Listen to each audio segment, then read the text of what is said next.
नमस्कार, आप देख रहे हैं जवाब तो देना पड़ेगा और आपके साथ में विजेंद्र सोलंकी। शिक्षा का अधिकार, रोजगार की गारंटी, शहरी रोजगार की गारंटी और अब स्वास्थ्य का अधिकार। राजस्थान ने हमेशा वो दिशा दी जो देश में एक नई सेवा को शुरू कर दी। राजस्थान अब राइट टू हेल्थ की राह पर है, लेकिन क्या राइट टू हेल्थ राइट दिशा में है, जिसमें मरीज और प्राइवेट अस्पताल एक साथ हाथों में हाथ मिलाकर स्वास्थ्य लक्ष्यों के लिए आगे बढ़ सके, या फिर इस बिल के जरिए प्राइवेट अस्पताल और मरीजों के बीच की टकरार और ज्यादा बढ़ेगी और इलाज नुकसान की राह पर चलता दिखाई देगा। क्या इसमें कंफ्यूजन ज्यादा है या फिर समझने में वक्त लगेगा? आज बात राजस्थान की हेल्दी राइट।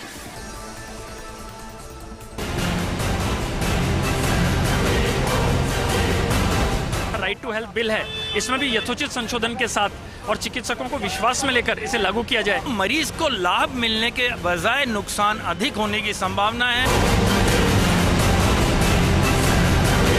वो समस्याएं जो मरीजों के लिए आपातकाल है या मदर एंड चाइल्ड की समस्याएं, उसमें इनको परिभाषित नहीं किया गया। ऐसा महसूस कर रहा है चिकित्सक वर्ग कि उसको जंजीरों में बांधा जा रहा है।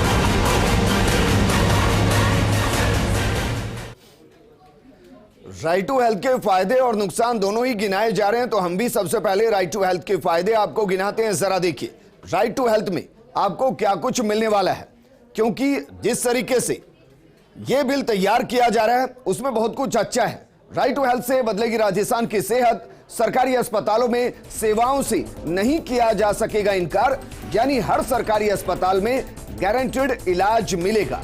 पीएससी, सीएससी से लेकर बड़े अस्पतालों के लिए सूची बनेगी। सभी चिकित्सकीय सेवाओं की सूची अस्पतालों में चस्पा होगी, आप उसको आसानी से देख सकते हैं। सूची में शामिल सेवाएं उपलब्ध कराना होगा अस्पतालों में अनिवार्य है, आपको मना नहीं किया जा सकता। किसी अस्पताल में यदि किसी तकनीकी कारण से सेवा उपलब्ध नहीं होगी तो वैकल्पिक व्यवस्था बाकायदा मरीज को करके देनी होगी, यह जिम्मेदारी मरीज की बिल्कुल नहीं होगी। नागरिकों को स्वास्थ्य संबंधी जानकारी लेने का पूरा अधिकार होगा। सिर्फ बकाया बिल के चलते निजी अस्पताल डेड बॉडी को नहीं रोक पाएंगे। इंश्योरेंस स्कीम के अस्पतालों में फ्री इलाज का पूरा अधिकार रहेगा। जिन अस्पतालों ने सरकार से रियायत ली है उन अस्पतालों के लिए बाकायदा नियम शर्तों के मुताबिक चयनित लोगों को फ्री इलाज देना होगा। सरकारी निजी अस्पतालों को मरीज या परिजनों को रिपोर्ट देनी होगी। अस्पतालों को मरीजों की बीमारी की गोपनीयता का पूरा ख्याल रखना होगा। मरीज को भेजना होगा दूसरे अस्पताल तो रेफर की जिम्मेदारी अस्पताल की होगी। मरीज अस्पताल से बिना अनुमति अगर डिस्चार्ज होता है तो भी रिकॉर्ड अस्पताल को देना होगा। दरअसल ये तो फायदे हैं, लेकिन अब विरोध किस बात का हो रहा है इसको भी जरा ग्राफिक्स के जरिए समझ लेते हैं, क्योंकि जो हेल्दी राइट की बात हम कर रहे हैं उसका विरोध हो रहा है। विधानसभा में बिल पर मंथन और सड़कों पर डॉक्टर्स उतरे हुए हैं, वो विरोध कर रहे हैं। राइट टू हेल्थ बिल के विरोध में चिकित्सक एकजुट हुए हैं, वो इसको लेकर कई तरीके के सवाल खड़े कर रहे हैं। स्टैच्यू सर्किल पर चिकित्सकों ने विरोध प्रदर्शन किया। इंडियन मेडिकल एसोसिएशन और जयपुर मेडिकल एसोसिएशन के आह्वान पर यह प्रदर्शन किया गया है। आईएमए अध्यक्ष अनुराग धाकड़ और सचिव अनुराग शर्मा ने बाकायदा मांग की है, और मांग क्या की है यह जरा देखिए। राज्य स्तरीय प्राधिकरण और जिला स्तरीय प्राधिकरण में मेडिकल कॉलेज प्राचार्य, इसके अलावा बड़े अस्पतालों के अधीक्षकों को शामिल करने की मांग उठाई गई है ताकि दूसरे पक्ष को भी सुना जा सके। विधेयक को पारित करने से पहले चिकित्सक संगठनों से चर्चा की मांग की गई है। इसके साथ ही कई अन्य बिंदुओं को लेकर विधेयक पर सवाल उठाए गए हैं। उन अन्य बिंदुओं को भी समझने की कोशिश करेंगे, क्योंकि जिस तरीके से यह बिल आ रहा है यकीनन यह एक नई दिशा तय करेगा। नई दिशा इस राह पर तय करेगा कि बाकी प्रदेशों को भी क्या इस तरीके के बिल को पास करना पड़ेगा। इस मुद्दे पर बात करने के लिए हमारे साथ मौजूद हैं बीजेपी प्रवक्ता शैलेंद्र गुर्जर जी, कांग्रेस प्रवक्ता अरुण शर्मा जी, सामाजिक कार्यकर्ता पंकज गुप्ता जी और जयपुर मेडिकल एसोसिएशन के सचिव अनुराग शर्मा जी। अनुराग शर्मा जी, शुरुआत आपके साथ सर, क्योंकि विरोध सबसे पहले जेएमए कर रहा है। जरा बताइए, 5 बिंदु बताइए जो इस बिल में अच्छे हैं। विरोध तो आप बताएंगे, अच्छा क्या है? देखिए, बहुत अच्छी सोच के साथ सरकार ने बिल दिया है, हमें उसमें कोई आपत्ति नहीं है, सोच अच्छी है। और जो भी है आम जन के लिए उसमें कई सुविधाओं का प्रावधान है, वो भी अच्छी बात है। तो ये मैं उसको कतई ये नहीं कह रहा हूँ कि हम विरोध बिल का एज सच कर रहे हैं कि बिल की एग्जिस्टेंस ना हो जी। हम जो विरोध कर रहे हैं उसके कुछ बिंदु हैं, और मैं जो प्रमुखता से एक बात रखना चाहता हूँ, इसमें 3 स्टेक होल्डर्स हैं, जनता, गवर्नमेंट और चिकित्सक वर्ग। ग्राउंड लेवल पे चिकित्सक वर्ग इसमें सब सक्रिय रहेगा, उसको कार्य करना है सबसे ज़्यादा। तो उसको इसमें कहीं ना कहीं शामिल करके जो भी हमारी इंडियन मेडिकल एसोसिएशन की बॉडी है, उसके पदाधिकारी हैं, जो हमारे प्राधिकरण में सम्मिलित जो डॉक्टर्स हैं, उनकी से होनी चाहिए। एक बार उनके साथ बैठकर सरकार को वार्तालाप करना चाहिए जी। बस इतनी सी बात है। बात ये सबसे बिगनिंग है कि एक सब चिकित्सक वर्ग में रोष व्याप्त है कि उन्हें कहीं भी इस बिल को जब सरकार ने किया तो सरकार ने बहुत अधिक तत्परता दिखाई है। सरकार पूरी प्रिपेयर्डनेस के साथ इसमें नहीं आई है। सभी स्टेक होल्डर्स को सरकार ने उसमें शामिल नहीं किया है। कहीं ना कहीं चिकित्सक के प्रति सरकार ने कहीं कोई भी ऐसी संवेदनशीलता नहीं दिखाई है, क्योंकि चिकित्सा समुदाय अपने आप में दिन रात करा रहे हैं सर। अब मुझे बताइए, हाँ, वो बिंदु बताइए जिस पर विरोध है। बिंदु जैसा मैंने कहा पहला यही सर, वो तो छोड़ दीजिए हाँ, ना। दूसरा बिंदु ये है कि जो इसमें ये कहा गया है कि साहब शव है, अब मृत्यु, कोई भी चिकित्सक आगे बढ़ के अपनी तरफ से चिकित्सा में कोई भी कोताही नहीं बरतता, ये सर्वविदित है, ये सब जानते हैं। चिकित्सक हमेशा दिन रात चिकित्सा में लगा हुआ है, तल्लीन है और पूरी कोशिश कर रहा है।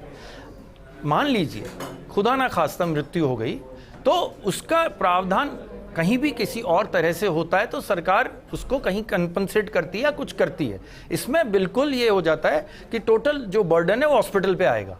तो इसमें कहीं ना कहीं चिकित्सक अपने आप को जंजीरों में जकड़ा हुआ महसूस करेगा, उसको इलाज देने में कहीं ना कहीं कठिनाई होगी। ये और एक मरीज और चिकित्सक के बीच का जो रिश्ता है उसमें कहीं ना कहीं ये जो टूटता हुआ तार है उसमें और आग में घी का काम करेगा। मुझे लग रहा है आप उस दिशा तक पहुंच नहीं पा रहे हैं सर। मुझे लग रहा है कि इससे ज्यादा खतरनाक स्थिति ये होगी कि जब किसी अस्पताल को पता चलेगा कि हम अब इसको बचाने में असक्षम हैं, तो वो उसको रेफर करेगा, अपने गले से रेफर करेगा।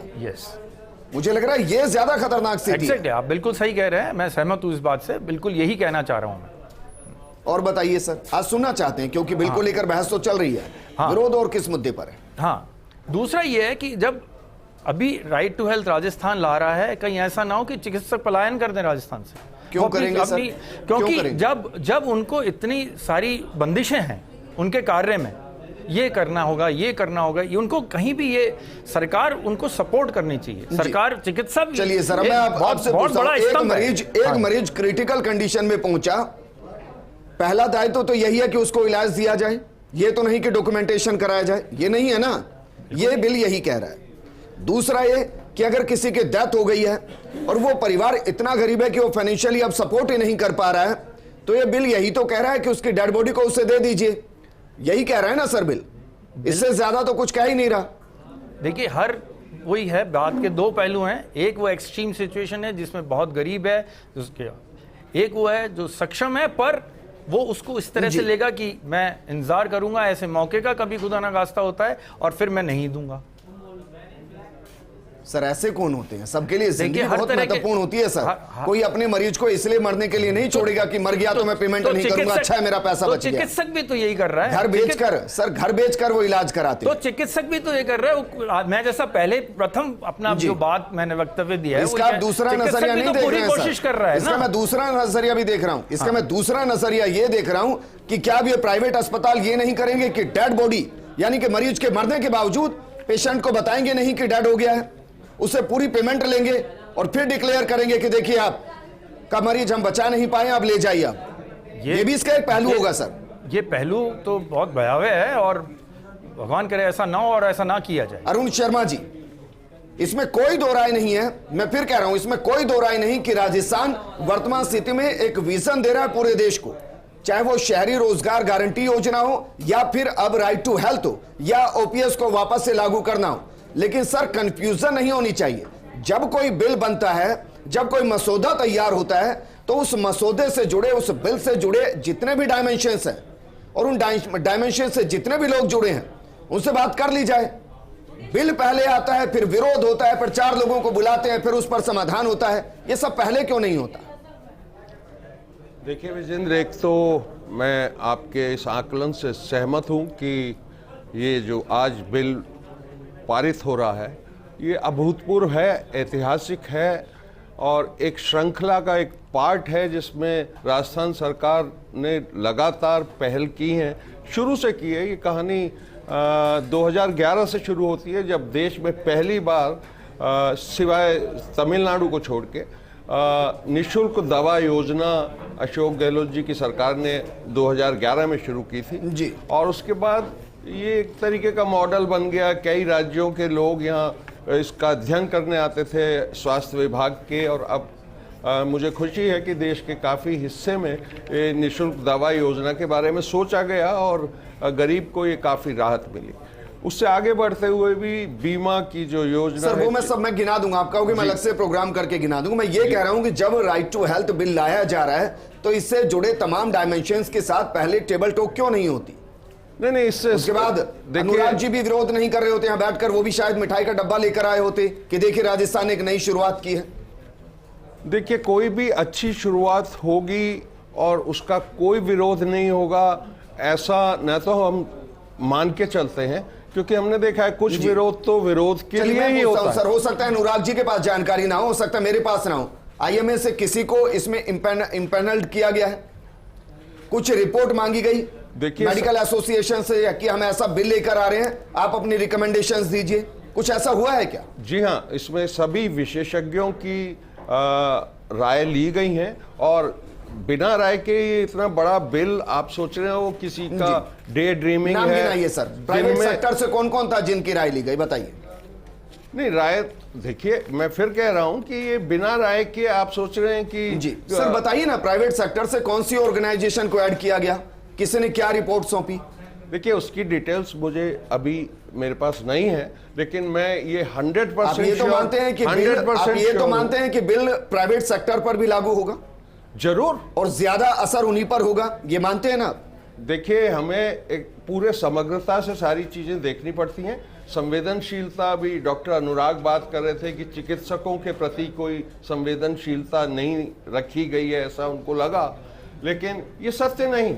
चिकित्सक बहुत महत्वपूर्ण अंग होते हैं समाज का और हम उनको हमेशा आदर से रखा जाता है, लेकिन ये मानने में सर मैं ही कंफ्यूज हूं, मैं लिटरली मैं कह रहा हूं मैं कंफ्यूज हूं, क्योंकि एक शब्द है कि अनुदानित जो अस्पताल हैं उनके अंदर एक दायरे तक इलाज किया जाएगा। अब मैं मानकर चल रहा हूं जैसे राइट टू एजुकेशन था, जो अनुदानित स्कूल थे जिनको चाहे जमीन दी गई या कुछ और दिया गया, वहां 25% बच्चे पढ़ते हैं और जो पढ़ते हैं उनका पैसा सरकार फंड करती है, अगर मैं गलत नहीं तो ऐसा कोई कंफ्यूजन क्रिएट क्यों किया?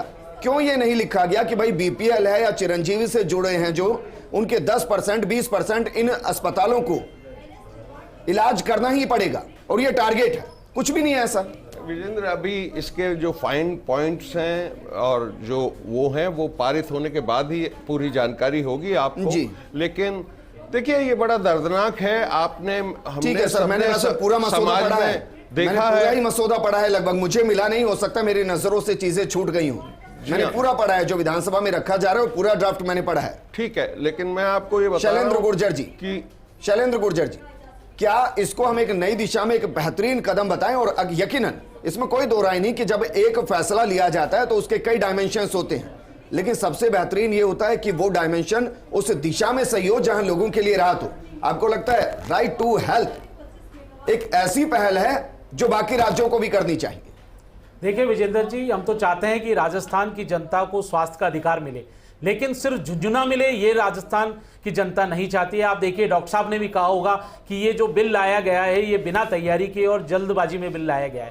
आप देखिए, जो चिकित्सा सेवाओं से जुड़े हुए भागीदारी लोग थे, ना उनसे राय मशवरा किया गया, ना उनके सुझाव लिए गए। आपको अगर मैं बताऊं तो इसमें ऐसे प्रावधान है जो इसका आधार है, राइट टू हेल्थ बिल के आधार है, जैसे चिरंजीवी योजना है। तो चिरंजीवी स्वास्थ्य बीमा योजना का आप हाल देख ही रहे हो, प्राइवेट अस्पताल उनको एंटरटेन ही नहीं कर रहे, मरीजों को लेते ही नहीं, भर्ती ही नहीं करते, और भर्ती कर भी लेते हैं तो उनको दोयम दर्जा का दर्जा मिलता मिलता है और उनको जो जिस हिसाब से उनकी जांचें और दवाइयां होती है उसका पैसा देना पड़ता है। आपने देखा होगा किस तरह से निःशुल्क दवाई योजना और जांच योजनाओं की पोल मुख्यमंत्री अशोक गहलोत जी जो राजस्थान का सबसे बड़ा अस्पताल है एसएमएस अस्पताल जाते हैं और वहां के जो परिजन हैं वो उनका आंख खोल देते हैं कि यहां ना दवाइयां, आप कहते हो कि 1700 से अधिक दवाइयां मुफ्त में मिल रही हैं, वहां 300 से 400 दवाइयां हद से हद मिल पाती हैं, सारी दवाइयां बाहर से लानी पड़ती हैं। आप देखिए जो जांचें हैं वो जांचों की मशीनें, आप सुनिए इसका जो आधार है विजेंद्र जी, नहीं आप सुनिए, जो राइट टू बिल का आधार है चिरंजीवी योजना जो फेल हो चुकी है, पब्लिक हेल्थ, क्या आप शुद्ध सब्जियां दे पा रहे हो, शुद्ध आप खाद्य पदार्थ दे पा रहे हो, शुद्ध आप जल दे पा रहे हो? आप देखिए जो सफाई व्यवस्था है, हाइजीन डॉक्टर साहब बैठे,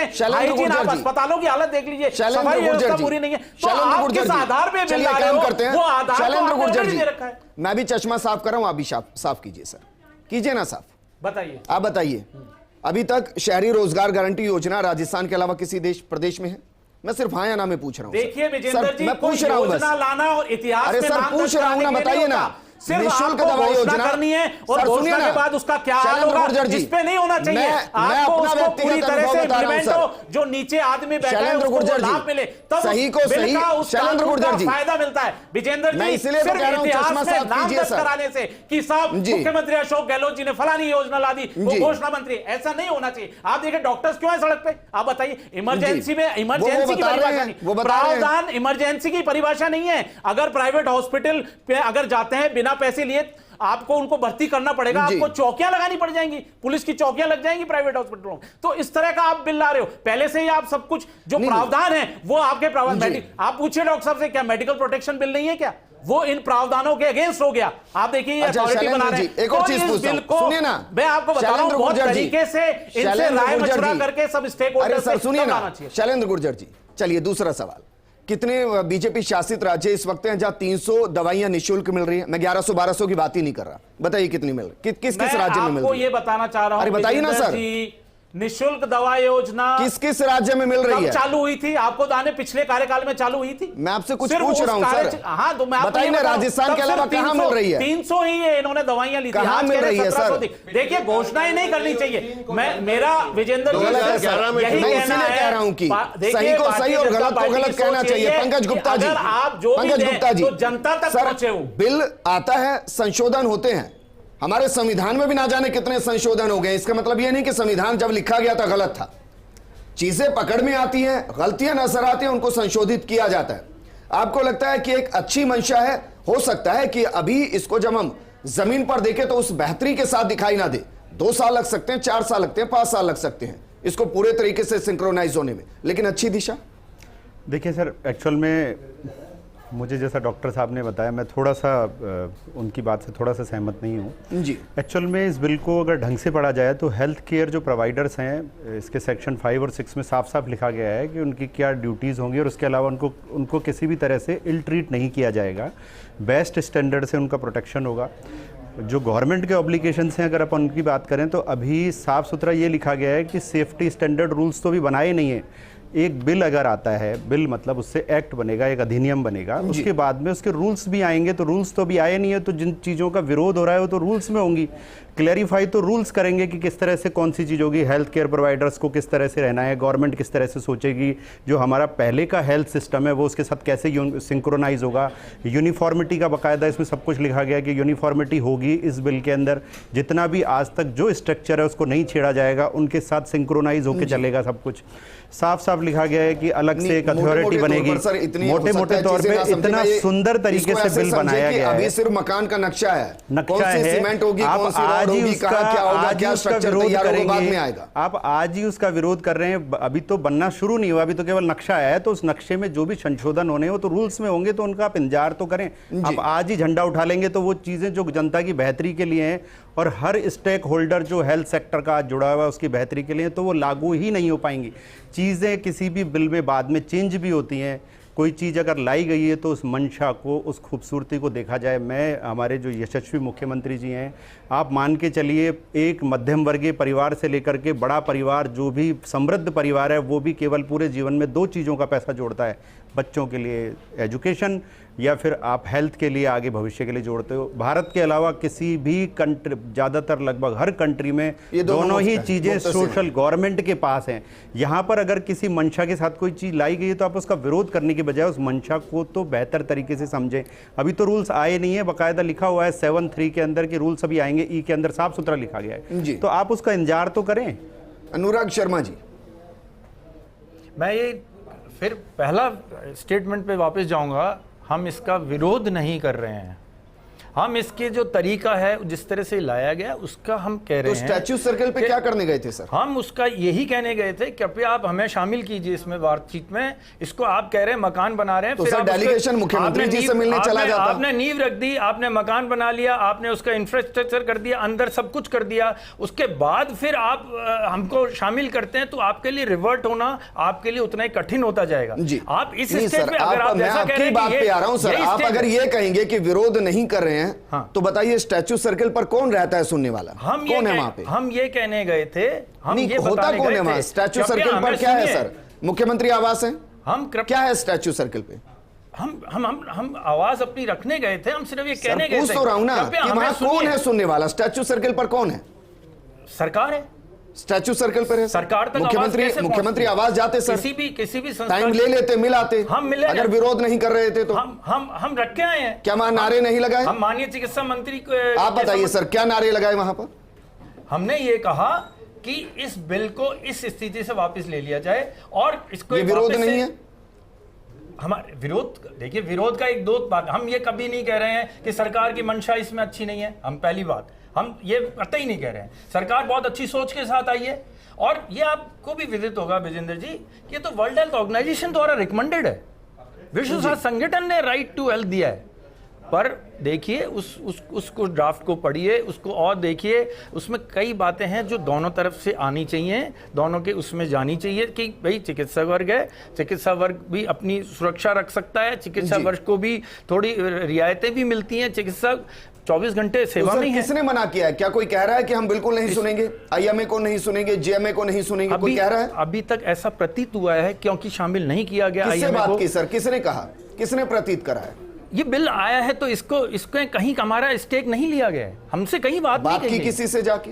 हाँ, या हमने सीधे स्टैच्यू सर्कल गए? नहीं, हम सुबह सवेरे आज हम माननीय चिकित्सा मंत्री के पास गए थे और हमने उनको एक मेमोरेंडम दिया। आप कहें तो मैं उसको, उन्होंने कहा कि मैं नहीं सुनूंगा, वो नहीं मिल पाए, उतना समय नहीं दे पाए, उन्होंने कहा मैं देखूंगा, वो कह के वो निकल गए, क्योंकि आज वहां पे उनको जाना था। जब उनसे बात हो गई फिर आप स्टैच्यू सर्कल क्यों गए? क्योंकि उन्होंने ऐसा कोई हमको आश्वासन नहीं दिया है कि हम आपसे बात करेंगे या कुछ भी अभी। ठीक है, अरुण शर्मा जी, सर बात कर लीजिए बैठकर, एक अच्छा मसौदा है, अच्छे तरीके से तैयार हो जाएगा। देखिए विजेंद्र, अगर मकसद सिर्फ विरोध करने का है, क्योंकि हमारा फर्ज है विरोध करना। वो कह रहे हैं कि हम विरोध कर ही नहीं रहे हैं। नहीं, वो तो अप्रिशिएट कर रहे हैं। मैं वही कह रहा हूं, अगर विरोध नहीं कर रहे हैं तो आप इनवाइट कर रहे हैं कि विरोध नहीं है तो ये क्या है, विरोध करिए, क्यों नहीं करते हैं, आप रस्ते सुझा रहे हैं उनको। भारतीय जनता पार्टी के मेरे दोस्त इतने जोर जोर से बोल रहे हैं इसके विरोध में, वो कर रहे हैं एक्चुअली विरोध। एक मिनट, बात खत्म होने दीजिए। लेकिन आपने ये बिल जो लाए हो वो पूरी तरीके से नहीं रोकने की, आप बताइए, मैं जवाब दे रहा हूँ ना।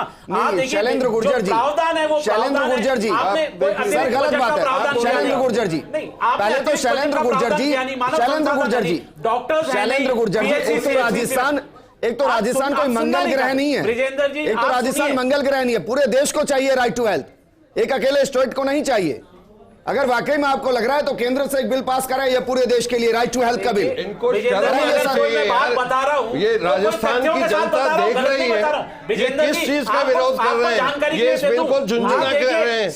मतलब ये कमाल की बात है, जनता क्या आंख मूंदे बैठी है, आपको शर्म आनी चाहिए इसका विरोध करने में। आपके पास PHC में आपके पास डॉक्टर्स नहीं है, 52% डॉक्टर्स नहीं। जब आपके पास अभी डॉक्टर्स नहीं है, पैरामेडिकल स्टाफ नहीं है, इंफ्रास्ट्रक्चर नहीं है, आपके पास दवाइयां नहीं है, जांचों की मशीनें नहीं है, आपने अतिरिक्त बजट का प्रावधान नहीं किया, तो आप ये किस ला रहे हो? हम कह रहे हैं भारत की, राजस्थान की जनता को चाहिए, लेकिन राजस्थान की जनता के साथ धोखा मत करो, उनको झुंझुना मत, आप झुंझुना मत, झुंझुना मत कहिए, आप ये सारे आपको बहुत महंगा पड़ेगा इसको झुंझुनू अरे देना। आप बताइए ना, डॉक्टर्स की आपकी नियुक्ति नहीं पूछे, डॉक्टर 50% से अधिक डॉक्टर्स नहीं है। नीचे पीएचसी, सीएचसी, जिला अस्पतालों में क्या हालात है, दवाइयां नहीं है, इंफ्रास्ट्रक्चर नहीं है, बजट नहीं है। बताइए, हाँ ना में बताइए, क्या राइट टू हेल्थ होना चाहिए, नहीं होना चाहिए? देखिए मैंने आपको बताया विजेंद्र जी, मैं बता रहा हूं ना, राजस्थान की जनता बिल्कुल चाहती है कि स्वास्थ्य का अधिकार उनको मिले, लेकिन देश की जनता भी चाहती है। तो आप सुनिए, लेकिन ऐसे नहीं कि पंकज गुप्ता जी, फाइनल कमेंट मैं आपसे चाहूंगा सर। लिखने के लिए मैं बार बार यही कह रहा हूं ऐसे नहीं कि कमियां हजारों हो सकती हैं, कमियां हजारों हो सकती हैं, अभी भी जो योजनाएं चल रही होंगी उनमें कमियां होती हैं। हम अपने आप को भी अगर झांक ले खुद के अंदर, तो हमारे अंदर भी कमियां निकल जाएंगी। इसका मतलब ही नहीं कि हम पूरे के पूरे खराब हो गए हैं। क्या आपको ये लगता है? हमारे प्रतिपक्ष के नेता ने निवेदन किया है कि इस बिल को आप प्रवर समिति के पास भेजिए और डॉक्टर्स को बुलाइए, जो इनके स्टेक होल्डर्स उनको बुलाइए और इसको ठीक करके लाइए, हम सपोर्ट करेंगे। लेकिन आप उसको प्रवर समिति के सामने भेजो ना। आप तो भेज तो रहे नहीं, आप तो लागू कर रहे हो, और लागू क्या कर रहे हो उसमें आपको प्रावधान ही आपके सही नहीं है, प्रॉपर नहीं है। इमरजेंसी में आपने डेफिनेशन दी है, प्राइवेट हॉस्पिटल्स अगर नहीं लेंगे तो क्या आप पुलिस लगाओगे वहां मरीजों को लेने के लिए? तो मेरे लिए नया इसलिए नहीं है क्योंकि जब भी मैं किसी बिल को लेकर बात कर रहा होता हूं ना, तो इस तरीके की रिएक्शन आती है और वो स्वाभाविक है, क्योंकि हर चीज के प्लस पॉइंट भी होते हैं, नेगेटिव पॉइंट भी होते हैं। आपको लगता है कि इस बिल पर अभी और मंथन होना चाहिए? देखिए, कुछ जो ग्लिचेज हैं उनको तो दूर करने का प्रयास किया जाना चाहिए। वैसे तो मंथन का बाकायदा बिल में ही लिखा गया है कि पूरे 1 साल में बाकायदा हर स्टेक होल्डर को लेकर के उसके हिसाब से गाइडिंग रूल्स बनाए जाएंगे, स्टैंडर्ड्स बनाए जाएंगे। तो इस पे मंथन तो सरकार खुद ही लिख रही है कि हम करेंगे। 1 मिनट सर, तो लागू कब से हो गए? विदिन 1 ईयर करना है, लिखा हुआ है इसके अंदर साफ। मतलब अगले चुनाव से के अंदर स्टेट गवर्नमेंट ऑब्लिगेशंस का पॉइंट है 7E लिखा है उसमें 1 ईयर के अंदर होगा, साफ सुथरा लिखा हुआ है। विदिन 1 ईयर उनको करना है। इसके अलावा 1 साल के अंदर सारे स्टेक होल्डर्स को लेकर मीटिंग करके नए रूल्स बन जाएंगे तो बेटर हो जाएगा। अब हर चीज को शामिल करोगे ना? बिल्कुल बिल्कुल 100% रूल्स में सब चीजें आएंगी, रूल्स में सब लोगों का लिखा जाता है। हमारे साथ जुड़ने के लिए शैलेंद्र गुर्जर जी, अरुण शर्मा जी और अनुराग शर्मा जी, आपका भी शुक्रिया चर्चा में शामिल होने के लिए। राइट टू हेल्थ होना चाहिए, और ये सिर्फ राजस्थान में नहीं पूरे देश में होना चाहिए, लेकिन एक पहल की जा रही है। हो सकता है इसमें कई कमियां हो सकता है इसकी वजह से मेडिकल एसोसिएशन या कहीं के प्राइवेट सेक्टर्स को नुकसान हो रहा हो या उनको डर लग रहा हो। डर मरीज को भी लगता है, हर वक्त लगता है। यह बिल अंत में ऐसा होना चाहिए जिससे मेडिकल एसोसिएशन भी खुश हो, डॉक्टर्स भी खुश हो, अस्पताल भी खुश हो और मरीज को भी लगे कि हां वाकई में हमें राइट टू हेल्थ मिला। नमस्कार।